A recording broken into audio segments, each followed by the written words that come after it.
2024 Lok Sabha election ലോകരാഷ്ട്രങ്ങൾ ഒന്നടങ്കം ചർച്ച ചെയ്ത ഒന്നാണ്. വാരണാസിയിൽ നരേന്ദ്രമോദിക്ക് പ്രതീക്ഷിച്ച ഭൂരിപക്ഷം കിട്ടാത്തതും ബിജെപിക്ക് പ്രഹരമായി.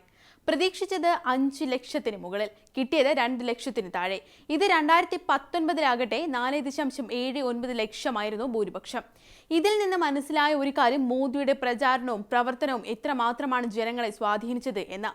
വോട്ടെണ്ണലിന്റെ ഘട്ടത്തിൽ മുഖ്യ എതിരാളി കോൺഗ്രസിന്റെ അജയ് റായി 11,000 വോട്ടുകൾക്ക് മോദിയെ പിന്നിലാക്കി ഞെട്ടിക്കുകയും ചെയ്തു.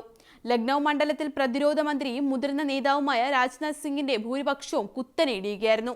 2019-ൽ 3.47 ലക്ഷമായിരുന്നത് ഇത്തവണ 40,000-ൽ താഴെയായിരുന്നു. മോദി പ്രഭാവത്തിന് മുന്നിൽ 10 വർഷം മുമ്പ് പൊലിഞ്ഞുപോയ പ്രതാപം കോൺഗ്രസ് തിരിച്ചുപിടിക്കുന്ന കാഴ്ചയാണ് ലോക്സഭാ തിരഞ്ഞെടുപ്പ് ഫലങ്ങൾ നൽകുന്നത്. ഇന്ത്യ മുന്നണിയുടെ നേതൃസ്ഥാനത്ത് നിന്നുകൊണ്ട് പാർട്ടി 100-നടുത്ത സീറ്റുകളാണ് നേടിയത്.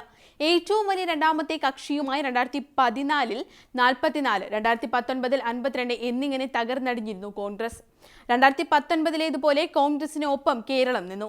എന്നാൽ ഹരിയാന, കർണാടക, മഹാരാഷ്ട്ര, ഗുജറാത്ത്, മണിപ്പൂർ, രാജസ്ഥാൻ തുടങ്ങിയ ബിജെപിയുടെ കോട്ടകളിൽ കടന്നുകയറാൻ കഴിഞ്ഞതാണ് കോൺഗ്രസിന്റെ വിജയത്തെ വ്യത്യസ്തമാക്കുന്നത്. പഞ്ചാബ്, തെലങ്കാന സംസ്ഥാനങ്ങളിലും പ്രകടനം മെച്ചപ്പെടുത്തിയിട്ടുണ്ട്. ഉത്തർപ്രദേശിൽ സിറ്റിംഗ് സീറ്റായ റായ്ബറേലി നിലനിർത്തി. 2019-ൽ കൈവിട്ട അമേഠി തിരിച്ചുപിടിക്കുകയായിരുന്നു.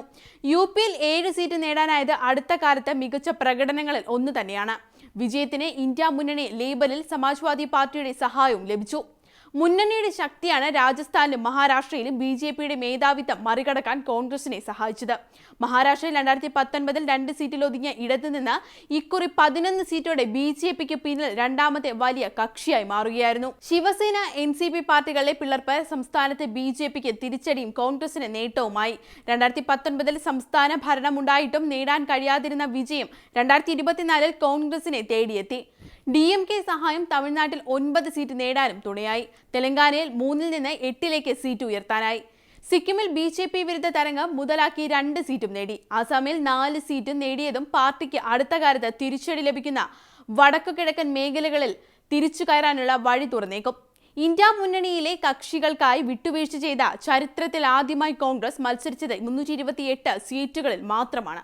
കഴിഞ്ഞ തിരഞ്ഞെടുപ്പിനെ അപേക്ഷിച്ച് തിരഞ്ഞെടുപ്പിന്റെ അജണ്ട നിശ്ചയിച്ചത് ഇന്ത്യ മുന്നണിയാണ്. കോൺഗ്രസിന്റെ 25-ന് പരിപാടി മാത്രമല്ല അവർ ഉയർത്തിക്കാട്ടിയത്. തൊഴിലില്ലായ്മ, വിലക്കയറ്റം, കാർഷിക മേഖലയിലെ പ്രശ്നങ്ങൾ, ഇന്ത്യൻ ഭരണഘടനയും ജനാധിപത്യവും നേരിടുന്ന വെല്ലുവിളികൾ, സംവരണം, ജാതി സെൻസസ് തുടങ്ങിയ കാര്യങ്ങളും ചർച്ചാ വിഷയമാക്കി. ഇക്കാര്യങ്ങളിൽ മറുപടി പറയാൻ ബിജെപി നിർബന്ധിതരാവുകയായിരുന്നു. മോദി സർക്കാരിന്റെ പ്രവർത്തനത്തിന്റെ യഥാർത്ഥ വിലയിരുത്തലായി മാറിയ തിരഞ്ഞെടുപ്പ് കൂടിയാണിത്. ഭരണഘടനാ സ്ഥാപനങ്ങളുടെ രാഷ്ട്രീയവൽക്കരണം, പ്രതിപക്ഷത്തെ അപ്രസക്തമാക്കും വിധമുള്ള പ്രവർത്തന ശൈലി, കേന്ദ്ര സംസ്ഥാന ബന്ധങ്ങളെ മാറ്റിമറിച്ചത്, പൗരാവകാശങ്ങളുടെ നിഷേധം, വിമത സ്വരങ്ങളെ ഇല്ലാതാക്കാനുള്ള ശ്രമം, ന്യൂനപക്ഷ വിഭാഗങ്ങൾക്കെതിരെ നടന്ന ആക്രമണങ്ങൾ ഇതൊക്കെ തിരഞ്ഞെടുപ്പിനെ സ്വാധീനിച്ച ഘടകങ്ങളാണ്. അമിതമായ ആത്മവിശ്വാസവും അധികാരത്തിന്റെ ഗർവവും ജനങ്ങളെ പ്രതിപക്ഷത്തെയും അവഗണിച്ചുകൊണ്ടുള്ള രാഷ്ട്രീയത്തിനും ജനാധിപത്യത്തിൽ ദീർഘ ആയുസ്സില്ല എന്ന വലിയ പാഠമാണ് തിരഞ്ഞെടുപ്പ് നൽകുന്നത്.